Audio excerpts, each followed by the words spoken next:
Hello, Xycerian here. Okay, so we are starting today's stream with going over my notes on Hawkeye.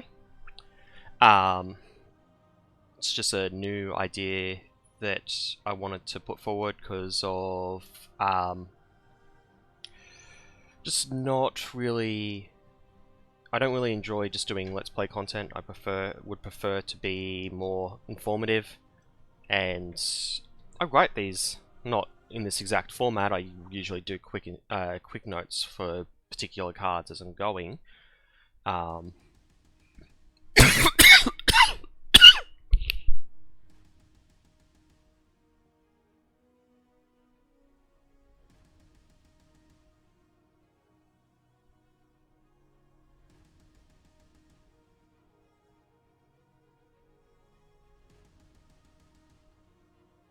You can probably guess by that mute just there, I have not been feeling too well as well, which hasn't been helping either. But anyway, yeah, so basically I normally do a lot of analysis on individual cards, do it all in my head, and occasionally write it down on Notepad if I need to think about things particularly closely. But I just want to get that into writing and whatnot nowadays. And that's basically what this is. Just been turning it into a document. So, let's get started. As always, is the assumptions that I have from my non-Android efficiency series, where I look at cards overall and try and work out where the balance points are. But the numbers are the same. So card played is printed cost +1, resources spent because you spent the resource on the card. Damage dealt is 2 resources. Healing or damage prevented is about 2 resources. Free healing or damage prevented is about 2 resources. Threat is about 1 to 1. Card draw is about 1.1 per resource. Just because there's chances of it being a good card, and there's also the chance of just drawing one of the double resource cards. Yeah, increasing your max HP is basically the same as healing, so it gets the same value. That one I haven't actually done a video on, but there's a few different things that match up to that. And activation prevented is about 3 resources. I haven't checked this in Rise of Red Skull, but it's pretty close. So yeah, that's just the assumptions. I probably won't go over those every time. Anyway, let's start with Hawkeye. So Hawkeye's identity,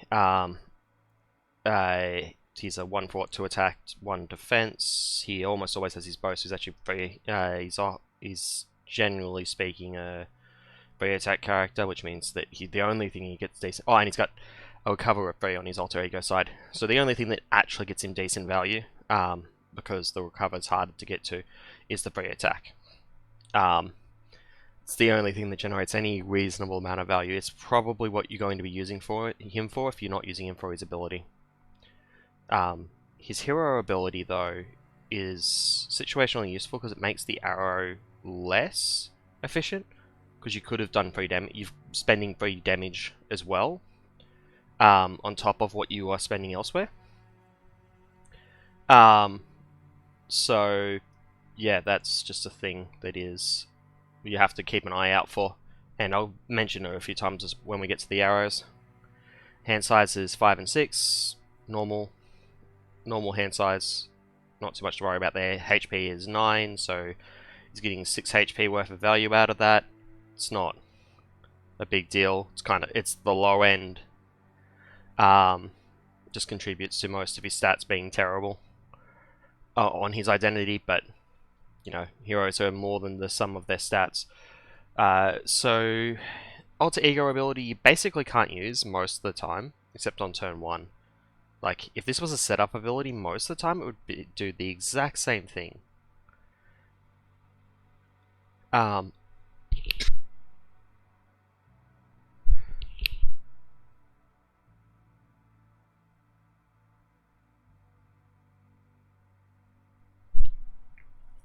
Yeah, so if this was a setup ability, it would do almost the exact same thing, and It's not a setup ability, so it's more resilient to caught off guard, but it's just gonna make you every attack because you're gonna play your bow on turn 1, and then it probably just gotta do nothing for the rest of the game most of the time. Yeah, it should always be in play due to the alter ego ability. It costs 0, so you pay the 1 resource and put it down. It does, yeah, increase your value by an extra damage, which increases this by 0.67, which increases this to the 2 resource value of doing 3 damage every turn, 3 damage per attack. It has weapon synergy, which currently only matters for mean swing, which is actually not that useful for this particular one because it's likely exhausted. I don't mention the restricted thing here because we just don't have restricted cards yet. I know that we've had one spoiled, but it's not a thing in the current card pool. So yeah, that's just HAWKEYE'S bow, HAWKEYE'S quiver. Costs 1. You can generate 1 per turn. Only takes like 2 turns to break even. You got to find arrows every turn, but you should, because there's 10 in the deck and there's only 40 cards in the deck. If you pushed it out to 50, your expectation actually, so if you push your deck from 40 to 50, your expectation actually drops from 1.2 arrows to 1, which means that you're significantly more likely to miss when your deck is full of arrows, and you're going to empty it such that you're not even expecting to see one anymore very quickly, because there only needs to be 1 arrow. 1 arrow on here when you shuffle. All of a sudden you've got 9 in 49, and that's not high enough to have an expectation of at least 1. Which, if you're not aware, expectation is that what you'll get 50% of the time. Yeah, so condition gets harder if you get too many on the quiver, but by default it's relatively consistent because you'll get like 1.25 in 5 cards. So every 4th attempt you're kind of thinking you'll get an extra 1. Not a big deal, but because it effectively reduces the cost by 1, it's effectively generating a resource, so that's all that's doing. It's very good. Mockingbird is the signature ally. So I think this is the first case where we actually have the signature ally not in the first slot, which means that the card types aren't strictly controlling where they are on the hero sets anymore, which is interesting. Anyway, 3 cost printed, 4 cost overall. You can get 4 fraud off of her across 2 turns, that's pretty good. Or you could get 4 damage, but 4 fraud is better. It's harder to get fraud. Fraud's generally more expensive. It makes sense that way. Anyway, she sits. So she fraughts for 4. So best case, she fraughts for 4 and then blocks 1 attack. Regardless of whether you use her ability or if you block with her, you should expect to block 1 attack after doing 4 fraud. So you're sitting at +3 value. If you don't use the ability, and +2 if you do, but the ability, the +3 is only going to be per deck cycle, whereas the +2 is every single time you use it, which could be every single turn. Probably more accurately every other turn. Just because you want to get the full fraud value off of it first. And because it returns to hand, it's like Hellcat or Red Dagger. These are effectively permanent. So, down the line I'm going to talk about deck cycles, like value per deck cycle late game, and she's not going to be taken into consideration in that because she's already in play. So Sonic Arrow, it's the first of the arrows. Costs 2, so 3 overall. Does 2 resources worth of damage. Can increase that to 3. What is it? It's by 1.3, so it's to 3.33. if it's a confused target, but confused is worth way too much. You really want to get the you'd rather get the confused than the extra damage, unless you can kill something, obviously. Yeah, so you can use your hero ability to ready, but it's only really effective if you're still getting the confuse. It's not really worth it when you're not getting the confuse, because it'll push the cost up to like 5, because you're losing 3 damage worth of Hawkeye attack.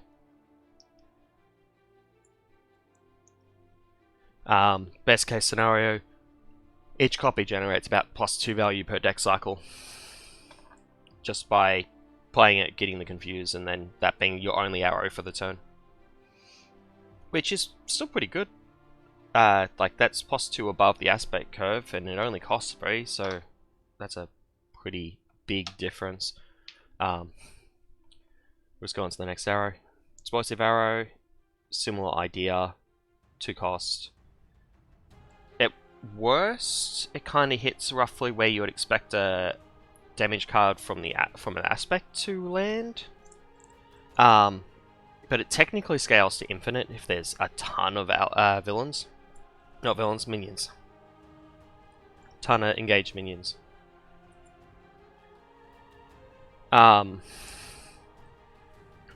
Yeah, so it's basically 2 resource value per target, and it costs 2, so it breaks even when there's 1 target, slightly ahead if there's 2, but you'll only be at aspect curve if you use your hero ability, because you're losing about 2 value, and then once you get to 3 and more targets, it's basically always worth playing. If you get like 2 Masters of Evil and if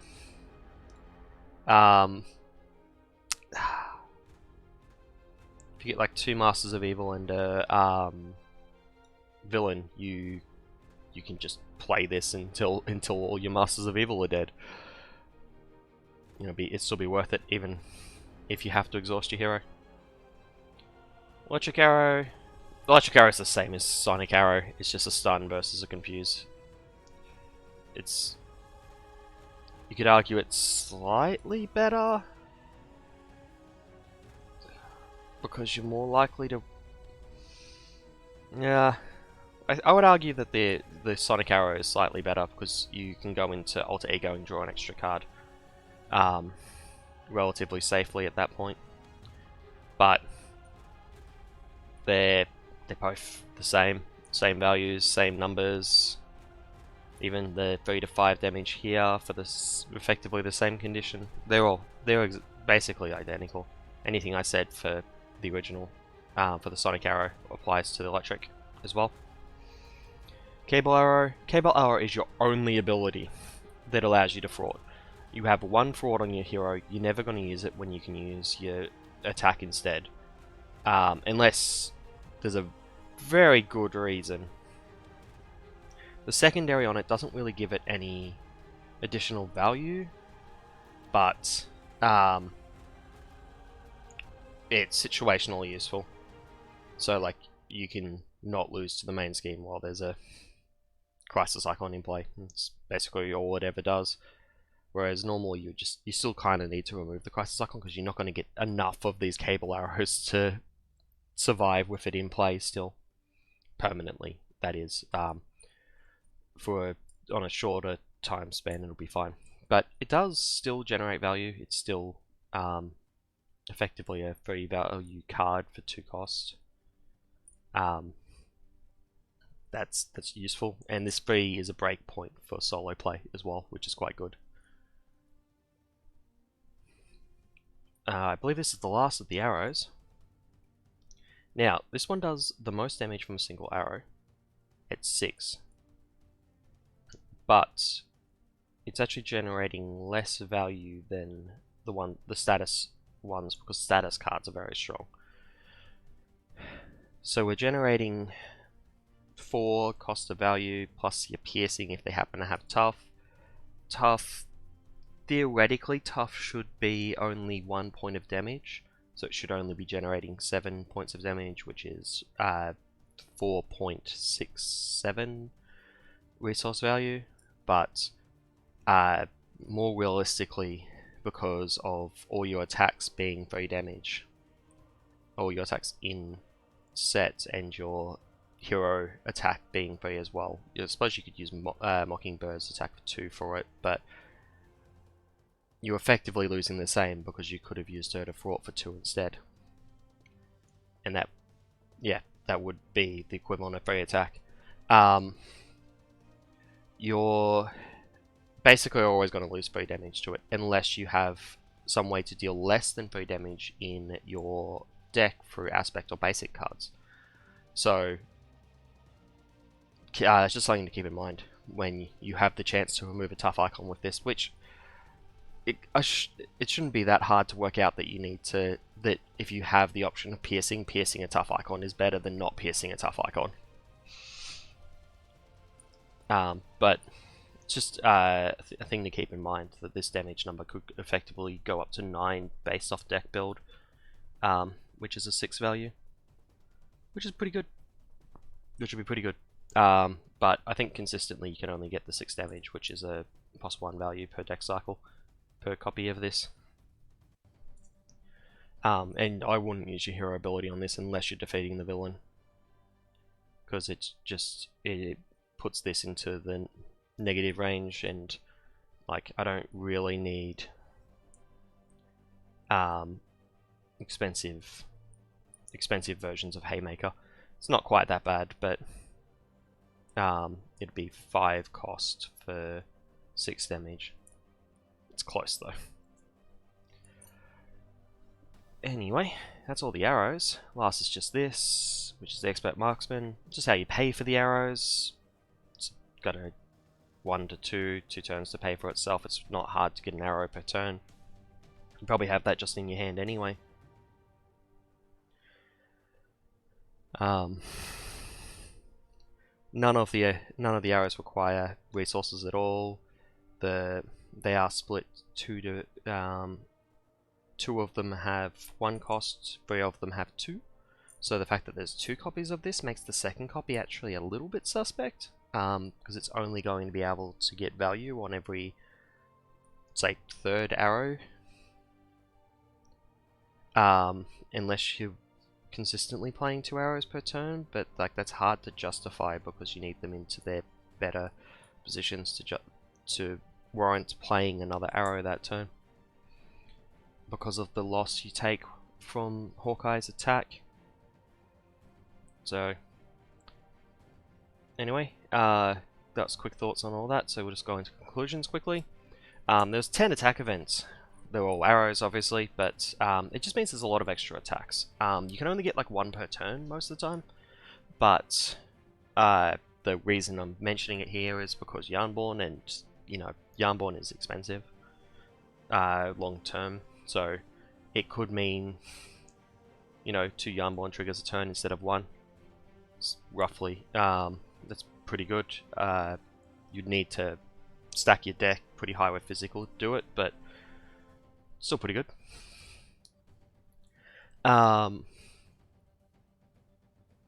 Yeah, only 1 of these extra attacks per turn is actually adding damage, after which, because you're losing 3 damage, and you're generally dealing 3 damage, you're not really gaining damage, but you are gaining value, hopefully, even if it's just aspect level value, not over the top value, which hero cards typically provide over aspect level value because they're specific to that character.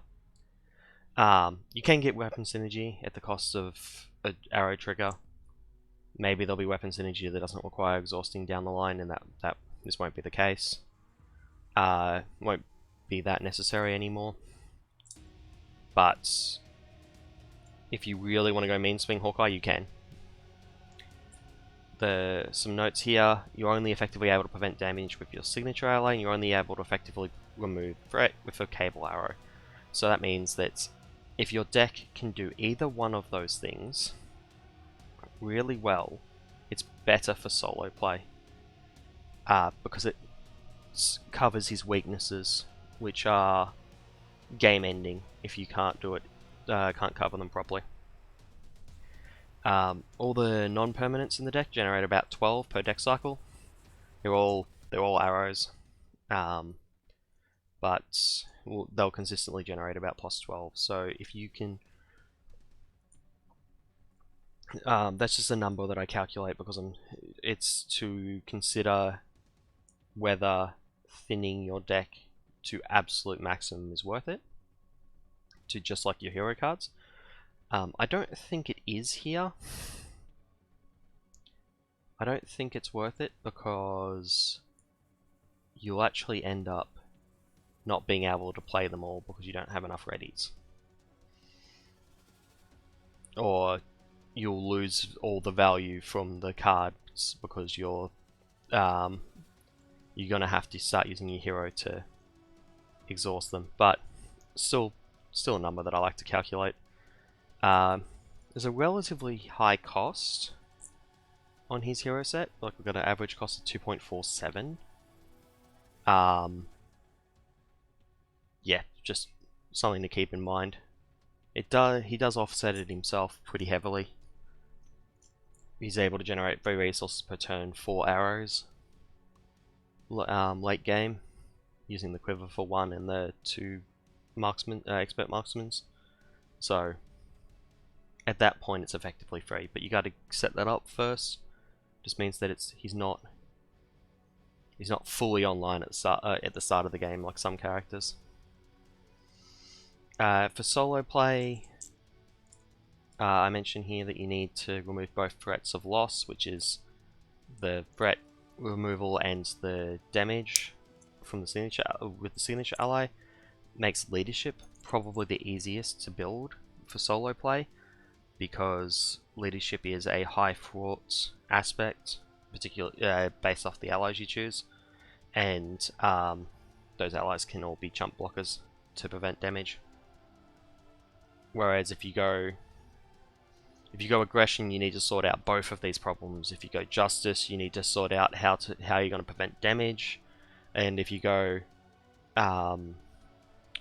protection, you need to sort out how you're going to remove threat, because it just doesn't have good options for it. Multiplayer, where you don't need to be, where it's better to be focused and not split. It's a great target for he's a great character to target for the aggression player. You can just double down on his high damage and high attacks, and as mentioned, he's got 10 extra attacks a turn. You could probably work out a Yarnborn shenanigan with that. I could see that. You'd have to put a lot of physical in his deck because he's very evenly split. Most of these wilds will stay in play though, so it'd just be these 4 physicals, which I believe are none of those stay in play. Yeah, they're both arrows. You lose 1 mental as well for staying in play, which is your quiver. Anyway, just some potential ideas for decks, or even like subsections of decks. Avengers Tower plus team building exercise means that you can more consistently play Mockingbird every second turn or so, only costing you like 1 resource every other turn. It's not a bad idea. Martial prowess plus our arrows will just give you an extra way to get your arrows out cheaper, and you can always just use it on other things late game. Yarnborn plus arrows, I think I already mentioned this a little bit, although I did misspell Yarnborn. In that case, yeah, I reckon you can get 2 Yarnborn triggers pretty consistently a turn. It's not quite as good as when you can more consistently get like 3 or 4, but Yarnborn's a really efficient trigger, so I could see that being a thing that works relatively well in an aggression deck. I mentioned the strength in numbers because his character set is quite strong, and focusing on the character set, strength in numbers focuses on the character set more than anything else. I don't know how well this will work because you'll be really reliant on rapid response and make the call, I guess, because you're gonna need to constantly replay the allies that you're losing in order to strengthen numbers. So yeah, take it with a bit of a grain of salt. I haven't tested these, but it is something to consider, considering the just relative strength of the amount of damage that you can put out with just your hero set. And yeah, just last few things, defenseless protection play. I was just thinking, there's no way you could do a defense protection play, I don't think. Not with Hawkeye. Can't be defending all the time. His defense stat is just way too low, and his HP is just way too low. You'll just die. But for a justice play, alter ego heavy justice play, where you like flip every turn, you'll be able to get some more resources out of it to help it out with his high costs. You'll be able to clear threats, which is something that he can't do, and you'll take less damage and have more access to recover, which he's not great at, but you can, you know, slap a downtime in and heal half his hit points in a turn. It's not the end of the world. So that's what I was thinking for all of this. And now, I didn't open Tabletop Sim before I started this stream. Now we're going to get on to deck building.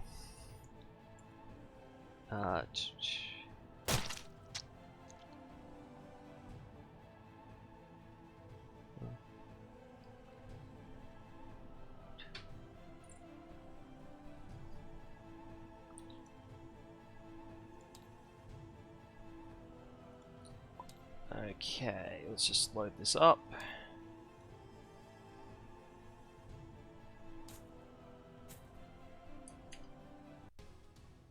Sorry about this. Let's move across to Tabletop Sim. There we go. Okay, so first thing we need is Hawkeye. Where are you, Hawkeye? Zoom in a bit. Where are you? There.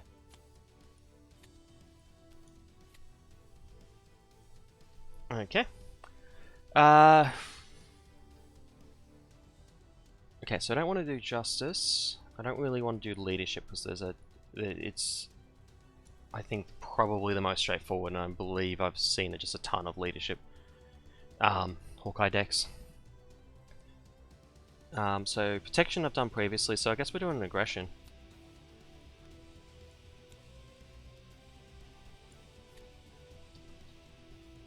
That's a new card. Okay, I don't own Ant-Man yet, so I'm not using any Ant-Man cards. The Ant-Man pack is delayed in Australia. Still. Apparently it arrives in the country Friday last week. It obviously didn't because no one has confirmation that it arrived. So what do we got? So we know I've got low hit points. I need to work out some way to prevent damage. So dropkick would be a very good option for that. Martial prowess is an easy include, at least one copy. I am already swinging heavy, so skilled strike is a pretty good idea. But we'll come back to that one. I'm going to put the Yarnborn in. I think 2 attacks a turn where I'm already going to be going very heavy in physical in order to justify these drop kicks is probably worth it. Spider Girl is definitely worth it.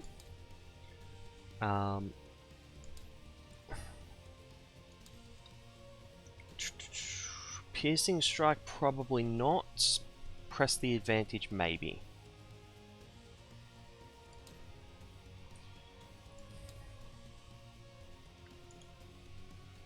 Okay.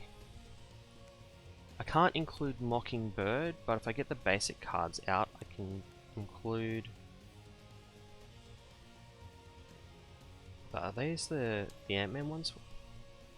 There's the Ant-Man ones. Okay, let's grab out the other basic pile.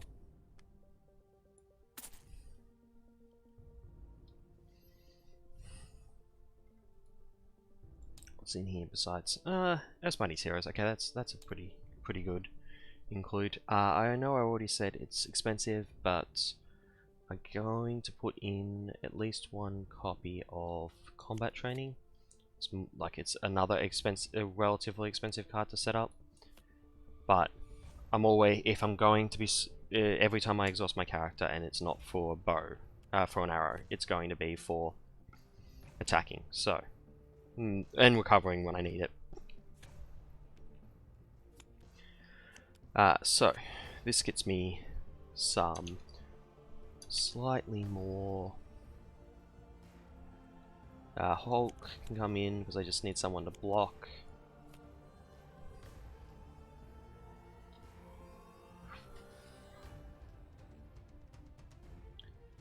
Can't afford to be taking damage. Can't afford to be taking damage. Skill Struck is valuable.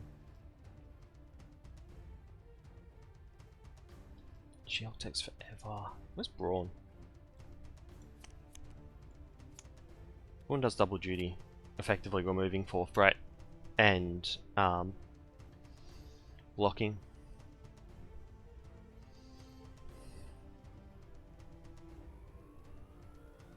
Let's grab out the 3 double resource cards. Definitely want them.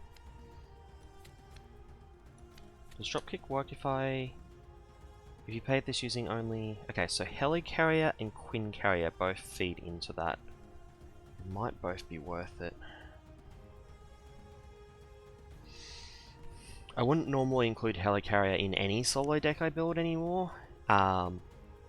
Just because I find those cards too slow, too much of a tempo loss, and the extra, say, 6 damage you could get, because that's what I would expect for about that cost, would just clear the game like an extra turn or 2 earlier. And yeah, like clearing the game an extra turn or 2 earlier means that you really have a very limited amount of time. Like, so let's say a game with Helicarrier takes 10 turns. Yeah, a game with Helicarrier in the deck takes 10 turns, but if you don't include it, it gets you a turn earlier. That means 9 turns. You need to start getting value from this sooner, so you only really have 4-ish turns before, like 4 or 5 turns-ish before you need to have it in play already. Which, yeah, it's not impossible. 4 or 5 turns, that's like your first deck cycle.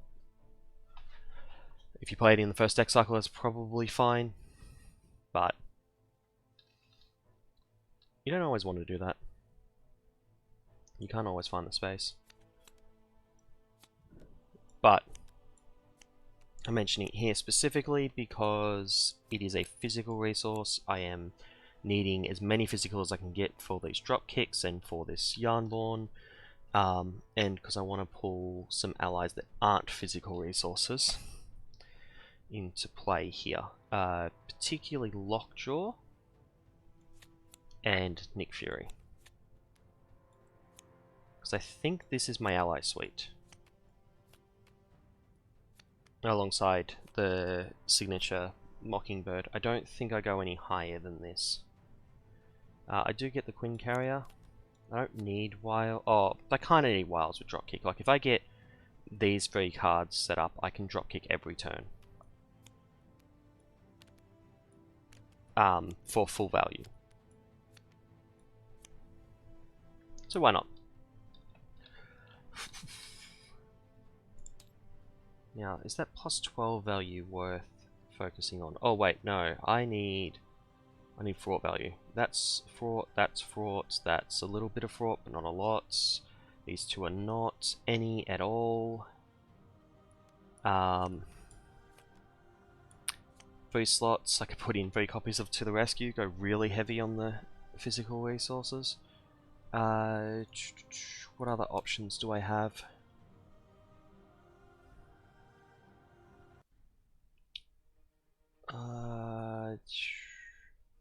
Avenger, not enough Avengers, I don't think. Okay, yes, I can use, I mentioned I can use this with Mockingbird to replay her every turn, but that's not the game plan I'm going to focus on here. In part because I just don't have team building exercise. because I don't own Ant-Man, as I've already mentioned. Okay. Target acquired is a possibility. Toughness, invulnerability is a possibility, although I think this card's about 1 too expensive for what it is, but I think that's because it's a basic card. I think this card would fit into way too many decks if it was a 2 cost. What about aggression cards?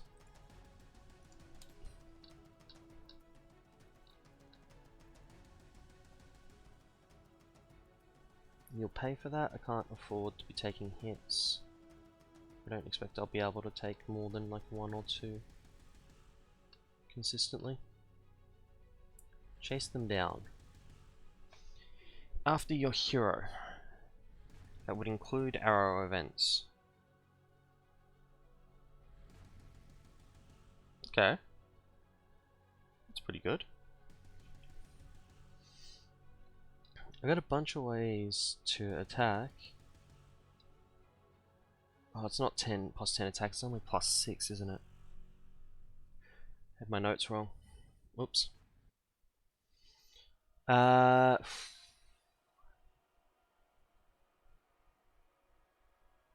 because there's 2 cable arrows and 2. Yeah, which means I want to include some extra attacks, which I've already got the drop kick, so that's good. It'd be really nice. That spoiled card from Galaxy's Most Wanted. The assess the situation? It's a physical icon, I'm pretty sure.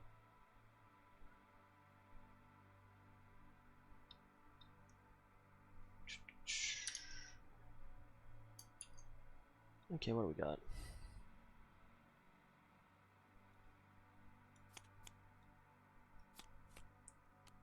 I'll be dead in certain situations.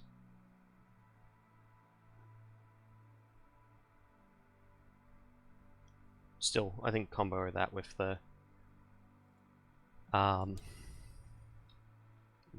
other one should be fine. I've already got piercing, so I'm just gonna grab 1 copy of Press the Advantage. I'm pretty like I don't really want to play this if I don't get all if I don't play it with all physical, but I've got the ability to play all physical late game. I've got 4 in this deck. 1, 2, 3, 4, 5, 6. I've only got 6 floating.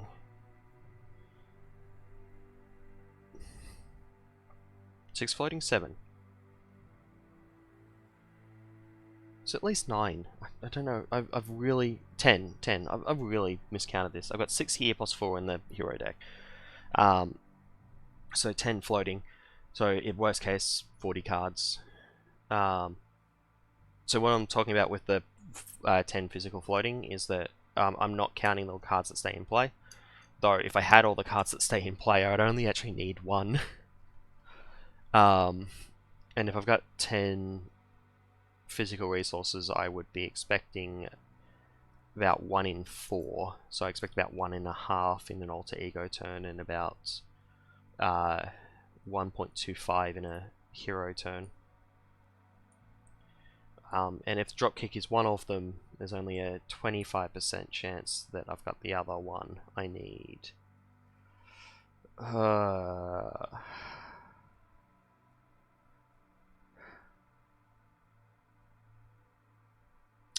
Looks like dropkick's going to be a late game play. That's going to be frustrating. Do I have the other cards to make this work? I don't know. I don't know if I can go more allies. The low cost allies for aggression are few and far between. I've already got most of them.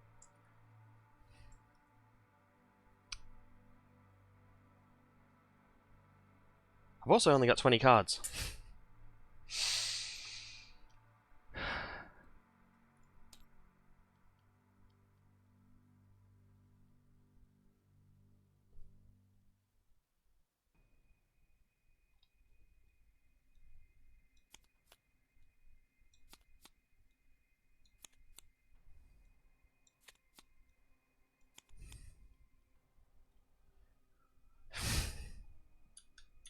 Almost built an illegal deck. So yeah, well, what I've just done here is just grab as many physical icons as I can. This puts me up to 15 floating, effectively, and these can actually, the combination of this plus this and these means that I can drop kick attack every turn for 3 turns, etc. I think that's probably a good way to go. It's a lot of focus on drop kick. Maybe I don't go all in on these.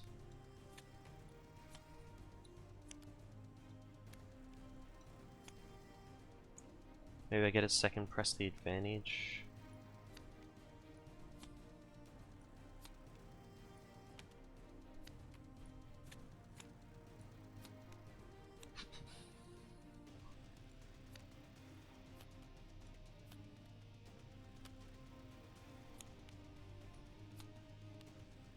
Lowers it a little bit. So that's a 14 floating physical out of 40. So that's a 1.4 in 4.7 into 35%. Yep, 35% of the deck would be physical. That cycles. I suppose if I'm count, I should count these ones if I'm assuming they're not played, in which case it's 16.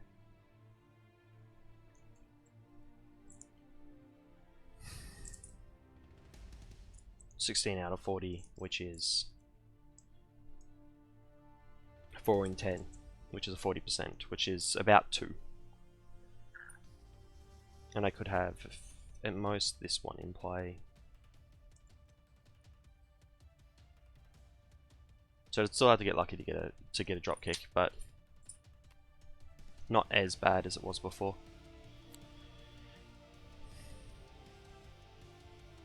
Select all those.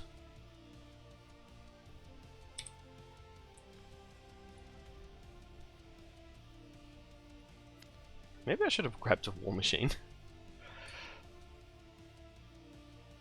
Flux 2 attacks and does 4 threat.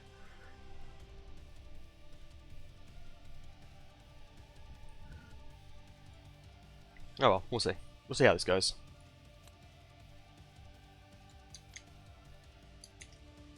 So anyway, the deck will be in the description if you're watching on YouTube. Can't really do that on Twitch easily, because I need to write it up after I'm done. But let's build a villain and have a go.